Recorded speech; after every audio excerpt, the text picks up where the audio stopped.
안녕하세요. 오늘도 서연살롱을 찾아주셔서 감사합니다.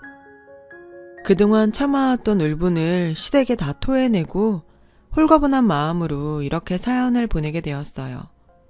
돌아보니 30대 중반의 나이에도 시댁에 똑부러지게 거절도 못하고 바보처럼 살아온 제 자신이 정말 부끄럽더군요.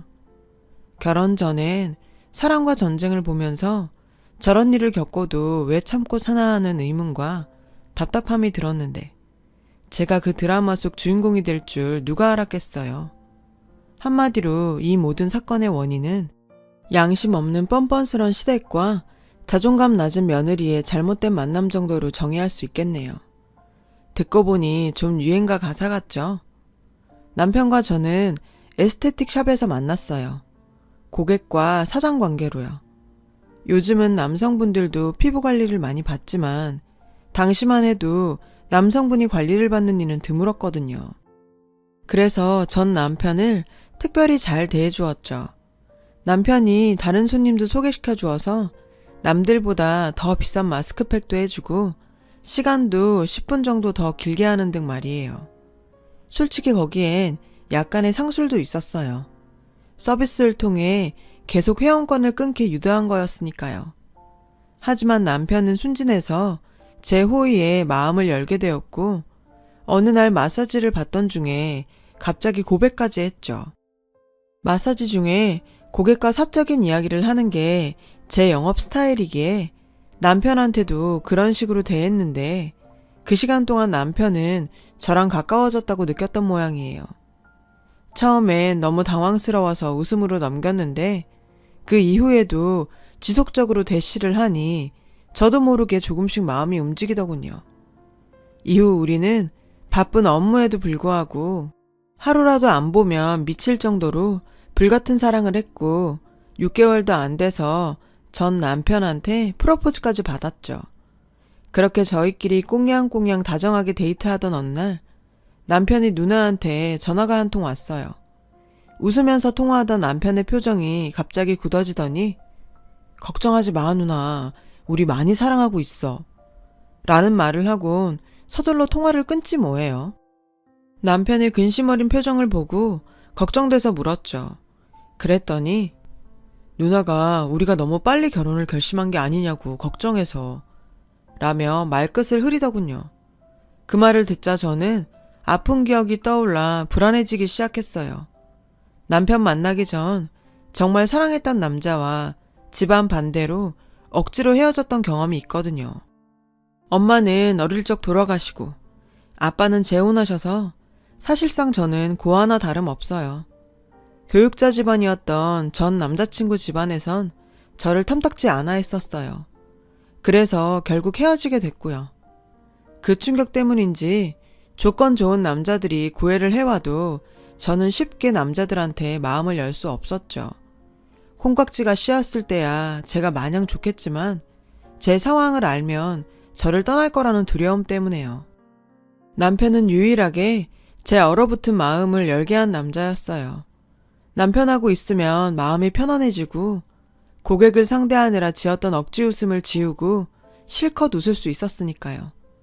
그래서 시어머니가 요양병원에 오랜 기간 누워 계신다는 이야기를 들었을 때도 결혼을 망설이는 대신 오히려 내가 이 사람한테 힘이 되어줘야겠구나 결심까지 했고요.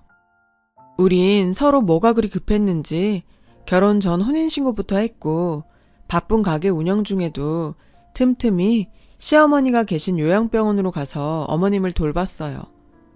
물론 요양보호사님이 상주에 계시지만 한 병실에 환자가 여럿이 있어서 제대로 식사를 챙길 수 없었거든요. 그래서 전 고객 예약이 없을 때 잠깐씩 짬을 내어 어머님 식사와 간식을 챙기곤 했죠. 그렇게 저는 친정에서 못 받은 사랑을 시댁에서 받고 싶어 열심히 노력했어요.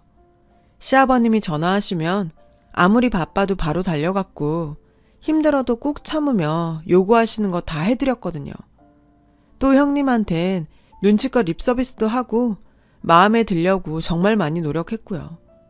그렇게 저는 시댁에 녹아들길 바랬죠. 주위에선 이런 저를 보며 아무리 남편이 안정적인 공무원이라도 환자 있는 집에 시집 가는 건 고생길이 뻔하다며 만류했지만 저는 좋은 남편을 놓치고 싶지 않아서 애써 불안감을 숨긴 채 결혼을 감행했어요. 시댁이 가난해서 저희는 받은 것 없이 17평 전셋집에서 시작했어요. 환기도 안 되는 주택에서 에어컨도 없이 신혼생활을 시작했죠. 남편이 구급 공무원인데다 제 가게도 빚으로 차린 거라 둘 다 현금이 없었거든요. 하지만 제게도 늘 꿈꾸던 안정적인 울타리가 생겼다는 생각에 행복하기만 했어요. 외식은 부업으로 하는 SNS 체험단으로 먹고 영화는 포인트로 모은 쿠폰으로 보는 등 지독히 아끼면서 돈을 모았죠. 그러면서도 아버님이 일을 안 하시기에 없는 형편에 용돈도 드리고 저희도 없는 에어컨과 차도 아버님께 해드렸어요. 비록 새 차는 아니었지만요. 그런데 저희 이런 희생을 시댁에서는 당연한 걸로 받아들이더군요. 날이 갈수록 제게 요구하는 게 점점 많아졌어요. 하루는 서울에 있는 형님이 전화를 했더라고요. 올케가 맨날 우리 애들 선물 고르는 게 힘들어 보이길래 내가 올케 고민 덜어주려고 제품을 정해봤어. 이번 명절엔 고민하지 말고 이걸로 사주면 돼. 마치 저를 위해주는 듯 말하는데 순간 욕이 튀어나올 뻔했어요. 당시 우리 부부는 그렇게 원하던 애를 남편의 무정자증 때문에 가질 수 없어서 절망 상태였거든요. 그럼에도 저희는 없는 살림에 조카 둘 선물과 용돈을 늘 챙겨줬고요. 명절과 어린이날은 물론이고 생일에 크리스마스 선물까지 다요. 솔직히 하고 싶어 한 건 아니었어요. 형님이 늘 선물을 바라셨고 남편 역시 자신이 유일한 삼촌이라 잘해주고 싶었나 봐요. 가뜩이나 저희 애도 못 갖게 돼서 예민해져 있었는데 형님은 그러거나 말거나 자기 아들 선물만 주구장창 요구하니 기가 막히더군요. 이 상황에 우리 부부를 배려해주기는커녕 자기 애들 선물이나 요구하니 정말 제정신인가 싶었죠. 한 번은 저한테 오히려 충고를 하더군요. 올케는 왜 애도 없으면서 돈도 나면서 살아? 둘밖에 없으면 돈 나갈 것도 별로 없잖아. 우린 애가 있으니까 조금이라도 넓은 집으로 이사 가려고 하는 거고. 그 말에 입이 딱 벌어졌어요. 가난한 우리한테 돈까지 빌려간 주제에 왜 그렇게 돈을 아끼면서 사냐니. 누나로서 도움 한 번 주지 않았으면서 남동생네한테 한다는 꼬락서니가 참 기가 막히더라고요. 그렇게 돈 아껴서 너한테 돈 빌려주고 아버님 매달 용돈도 드린다. 왜? 너는 어머님 간식 한 번 사오기로 했니? 전 속으로 생각했어요. 어느 날인가는 저한테 원피스 사진과 함께 톡을 보냈더라고요. 올케, 나 이 원피스 사고 싶은데 우리 동네엔 매장이 없더라고. 근데 알아보니 올케 집에서 가까운 매장이 있다네. 나 이거 정말 갖고 싶은데 어떡하지? 정말 기가 막히더군요. 이 내용은 누가 봐도 저한테 사달라는 거 아닌가요? 그런데도 누나 바보인 남편은 그 맥락도 못 읽어내곤 자기 누나 편을 들지 뭐예요? 아니, 당신은 왜 매번 그렇게 우리 누나를 삐딱하게 봐? 그냥 아무 생각 없이 그 옷 사고 싶다고 얘기한 거잖아. 바보 아닌가요? 이게 그냥 사고 싶은 마음을 보내는 거라고요? 그러면서 남편은 오히려 저를 예민한 사람 취급을 하더군요. 그때 남편이 처음으로 낯설게 느껴졌어요. 연애 때는 세상에 단 하나밖에 없는 제 편이라 생각했는데 결혼해보니 초록은 동색이라고 남편도 시댁 식구들 편이더라고요. 그렇게 형님의 카톡을 아무렇지 않게 넘기고 명절에 형님을 만났는데 저녁을 먹은 후 대뜸 제게 이러더군요. 올케, 내가 말하는 옷 안 사왔어?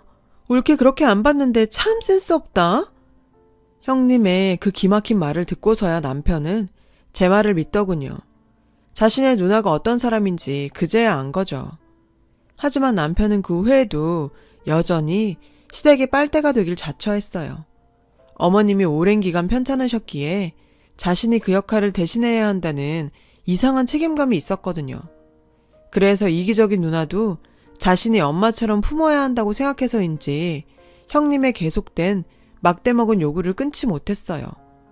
저 역시 남편 말에 세뇌되다 보니 처음엔 형님 입장에서 생각하려고 애를 썼고 잘해주려고 무진장 노력했고요.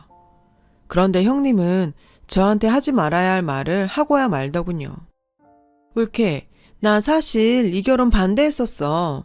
엄마가 오랜 시간 편찮으셔서 내 동생은 사랑이 많이 필요한 아이거든. 근데 올케가 어릴 적에 친정 엄마를 잃어서 사랑 못 받고 컸을 거 아니야? 그런 사람이 어떻게 내 동생한테 사랑을 줄 수 있겠어. 게다가 내 동생은 누가 봐도 부러워하는 공무원인데 올케는 겨우 마사지사잖아. 솔직히 레벨이 안 맞지. 제가 차려준 밥을 먹으며 아무렇지 않은 표정으로 이야기하더군요. 세상에 지금 누구 때문에 애가 없는데 자기 남동생이 아깝다고 내 가정사까지 건드린대요. 문득 저는 연애 시절 남편이 데이트 중 형님한테 온 전화를 받고 인상이 굳었던 일이 떠올랐어요. 지금 형님이 저한테 한 얘길 남편한테도 했겠구나 싶더군요.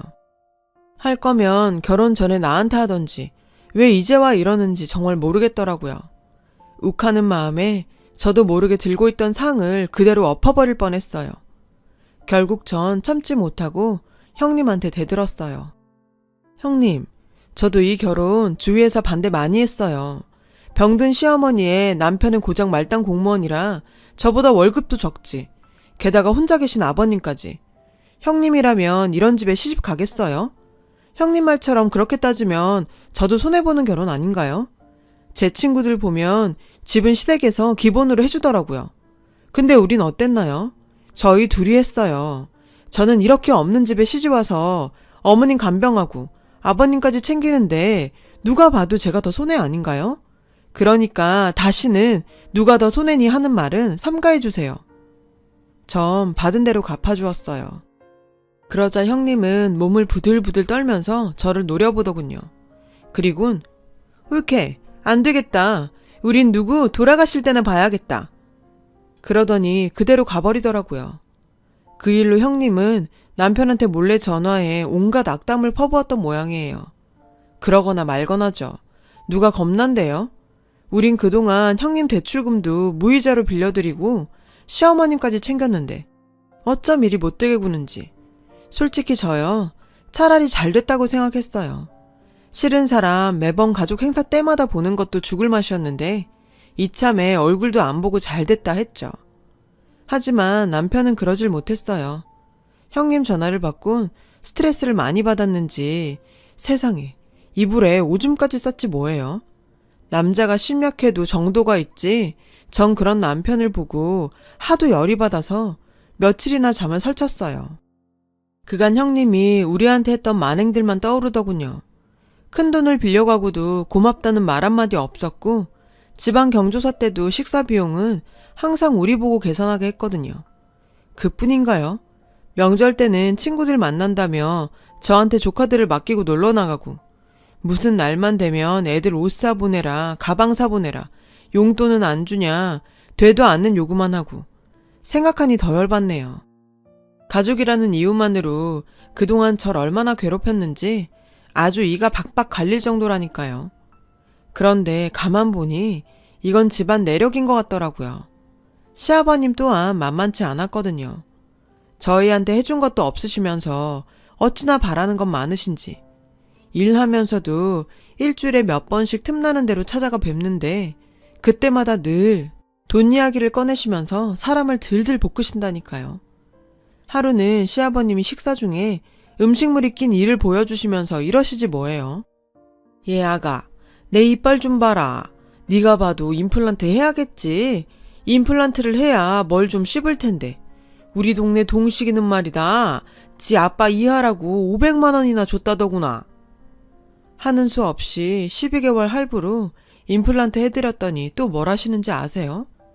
동네 노인회에서 제주도로 여행을 가는데 자식들이 다들 여행 비용하라고 100만 원씩 줬다더구나. 그래, 노인네가 얼마나 가고 싶으셨으면 그러실까 하는 마음에 카드 서비스까지 받아 100만 원 해드렸어요. 근데 그 돈 받고 뭘 하시는지 아세요? 내가 이 말은 안 하려고 그랬는데 니들은 내가 코 흘리게 아이로 보이냐? 이 나이에 용돈 30만 원이 말이 되냔 말이다. 그럼 얼마를 원하시냐고 물었더니 뭐 얼마를 원한다기보다도 김 영감도 그렇고 세탁소집 영감도 그렇고 다들 자식들한테 60만 원씩은 받은 것 같더라. 사람 정말 미치는 줄 알았다니까요. 아버님이 아예 돈이 없으시면 말도 안 해요. 2억 넘는 집에 얼마 전 새로 뽑으신 새 차에 매달 100만 원 넘게 연금도 나와요. 거기다 적금도 몇천 있고요. 물론 부자는 아니지만 그래도 동년배 분들에 비하면 윤택한 편인 건 사실이에요. 우리한테 해주시는 건 하나 없으시면서 매번 바라기만 하시니 정말 힘들어요. 아들이 공무원이라는 이유 하나로 많은 걸 바라시는데요. 그깟 구급 공무원, 그게 뭐 그리 대단한 거라고 이러는지. 암튼 제 입장에선 이 집 식구들이 정말 이해가 되질 않았어요. 형님과 아버님의 무리한 요구에 저희는 점점 지쳐갔어요. 결혼 전엔 정말 시아버님을 친아빠처럼 형님을 친언니처럼 대하려고 노력도 했는데 이젠 더는 못하겠어요. 잘나지도 않은 아들 가지고 장사하려는 것도 아니고 툭하면 우리한테 빨대를 꽂는데 이젠 정말 지쳤다고요. 게다가 남편은 이런 식구들 사이에서 교통정리도 못하고 질질 끌려다니니 피해는 늘 제 몫이더라고요. 그래서요. 저도 더는 못 참겠다 싶어 남편한테 이혼하자고 말했어요. 그 말에 남편은 충격을 받았는지 며칠을 술로 보내더군요. 그렇게 남편과 냉랭하게 지내던 어느 날 병원에서 연락이 왔어요. 어머님 상태가 안 좋다고 빨리 오라고요. 전 당장 남편한테 연락을 하곤 아버님을 모시고 병원으로 갔죠. 어머님은 산소호흡기에 의지한 채 가쁜 숨을 쉬고 계셨어요. 의사 말이 더는 가망이 없으니 마음의 준비를 하라고 하더군요. 순간 저도 모르게 눈물이 났어요. 그런데 이런 상황에도 형님은 병원을 찾지 않더군요. 남편이 전화를 했는데 집에 일이 생겨서 당장은 못 가겠다고 하더래요. 솔직히 괘씸했지만 애들도 있으니 그럴 수도 있겠거니 받아들이기로 했죠. 그날 이후 아버님과 제가 교대로 병실을 지켰어요. 그 사이 전 생일을 맞았지만 이런 상황에 생일을 챙길 여유는 없었죠. 생사를 넘나드는 어머님을 앞에 두곤 더더욱이요. 그렇게 3일이 지난 어느 날 어머님은 편히 잠든 모습으로 세상을 떠나셨어요. 형님은 어머님이 돌아가셨다는 연락을 받곤 아이들을 데리고 장례식장으로 왔어요. 그동안 얼굴 한번 안 비춘 형님이 얄미웠지만 그래도 부모 잃은 사람한테 뭐라 하기 그래서 전 아무 말도 안 했어요. 그렇게 무사히 장례를 치르곤 식구들은 각자 집으로 돌아갔죠. 집에 돌아온 저는 그대로 소파에 쓰러져 잠이 들었어요. 남편 역시 침대에 눕자마자 잠들었다고 하더군요. 한참을 푹 자고 난 남편과 저는 늦은 오후가 돼서야 첫 끼를 먹었어요. 밥을 먹고 소파에 앉아 쉬면서 SNS를 열어봤는데 맙소사. 정말 기가 막혀서 말도 안 나오네요. 형님 SNS에 새로운 사진들이 올라와 있지 뭐예요. 친구들이랑 제주도 프라이빗 콘도에서 생일 파티를 하며 찍은 사진이더군요. 업로드 날짜를 보니 형님 생일 파티가 분명했어요. 형님이란 전 생일이 하루 차이라 날짜를 기억하거든요. 근데 이게 뭐가 문제냐고요? 형님이 제주도에서 생일 파티를 하던 그날은 어머님이 생사를 넘나들던 딱 그 시기거든요. 피 한 방울 안 섞인 며느리는 어머님 병상을 지키고 있는데 하나뿐인 딸녀는 그 시각 친구들과 쳐놀면서 병원에도 안 왔던 거죠. 정말 욕밖에 안 나왔어요. 솔직히 평소 형님 행실을 보면 그러고도 남을 인간이긴 했죠. 가난한 우리한테 돈까지 빌렸으면서 자기는 맨날 SNS에 비싼 식당에서 먹방 찍어 올리고 브랜드 옷 자랑하고 해외 가서 노는 사진이나 올리고 했거든요. 근데 더 어이가 없는 건 그 다음이었어요. 남편이 공무원이라 조문객이 많아서 저희 쪽으로 부조금이 3천만 원 넘게 들어왔거든요. 형님네는 겨우 200도 안 되게 들어왔고요. 그런데 갑자기 형님이 남는 돈으로 가족 여행을 가자고 하지 뭐예요? 아니, 어머님 돌아가신 지 얼마나 됐다고 가족 여행이라뇨. 게다가 부조금 받은 만큼 경조사비로 갚아야 할 돈인데 그걸 쓰자니. 그런데도 형님은 그 돈이 그렇게 탐이 났는지 가족들을 들먹거리며 착한 남편 마음을 흔들어 놓았어요. 정말 답 안 나오는 인간이란 생각밖에 안 들었죠. 남편도 그런 형님을 한심하게 생각하는 것 같았어요. 하지만 어머님 돌아가시고 돈 때문에 형제끼리 싸우고 싶지 않다며 여행 대신 형님 앞으로 들어온 부조금을 돌려주는 선에서 마무리 지었어요. 남은 부조금으로 장례 비용을 내고 남은 돈은 다 아버님한테 드렸고요. 그제야 형님은 더 이상 여행 소리를 꺼내지 않더군요. 자기는 챙길 만큼 챙겼다 이거죠. 시간은 흘러 1년 뒤 어머님의 기일이 돌아왔어요. 다 함께 어머님 납골당으로 향했죠. 그런데 형님이 불쑥 아버님께 이러지 뭐예요? 아빠, 집 팔아서 우리 나눠줘. 전 이게 무슨 소린가 한참 생각했어요. 아버님 집은 하나밖에 없는데 그 집을 팔아달라니. 그럼 아버님은 어디로 가시라고요? 정말 기가 막혔죠. 그런데 생각해보니 그동안 제가 어머님 간병을 8년이나 했고 아버님 역시 제가 보살피고 있으니 아버님 돌아가시면 그 집이 우리한테 돌아갈까봐 미리 밑밥을 까는 것 같더라고요. 저는 너무 어이가 없어서 그동안 참았던 불만을 쏟아냈어요. 형님, 어머님이 사경을 헤매실 때 여행 가서 신나게 친구들이랑 호텔 생일 파티 하시더니 어머님 돌아가시자마자 이젠 살아계신 아버님 집까지 탐을래요? 저흰 그 집 가질 생각도 없고 아버님 돌아가시기 전까지 편히 쓰시고 사시게 주택연금으로 돌릴 생각이었어요. 그러니 형님은 얼마 안 되는 아버님 재산 탐내지 마시고 아버님 생신 때 내려와서 미역국이나 좀 끓이세요. 아버님 생신이 설날이랑 가깝다고 맨날 그냥 넘기는데 그 미역국 9년째 제가 끓이고 있다고요. 게다가 아버님 아플 때마다 제가 약 사다 드리고 밑반찬 해드려요. 형님은 명색이 딸인데 아버님한테 뭘 해드렸어요? 제발 정신 차리고 그 입 좀 다무세요. 불효녀 티 내지 말고 알았어요? 그 후에 벌어진 상황은 상상에 맡길게요. 헬게이트가 열리고 아비규환이 따로 없었다는 정도. 왜 안 그렇겠어요?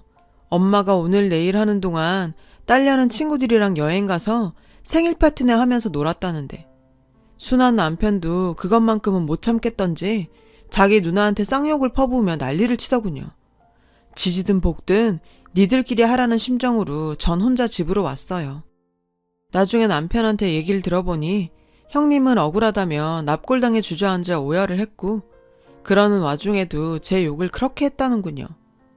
남편도 참 눈치 없지. 그 소리를 또 저한테 다 해주네요. 암튼 그날 그렇게 시원하게 속마음을 쏟아부은 저는 번호를 바꾸고 형님과 연락을 하지 않고 있어요.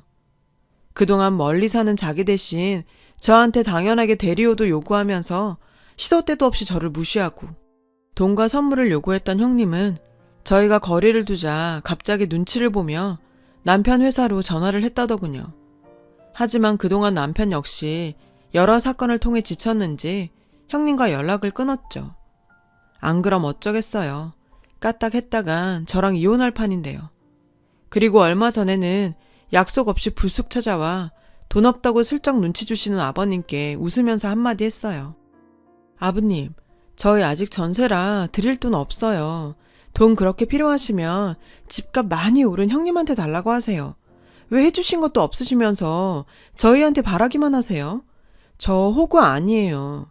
그리고요, 앞으로는 아플 때도 저 찾지 마시고 형님한테 내려오라고 하세요. 딸 뒀다가 뭐 하시려고 이러세요. 저희는 어떻게 살라고 이러시는 거예요? 맨날 웃으니까 아들 걱정은 안 되시나 봐요. 이제 여기 비밀번호 바꿀 테니까 이렇게 불쑥불쑥 찾아오지도 마세요.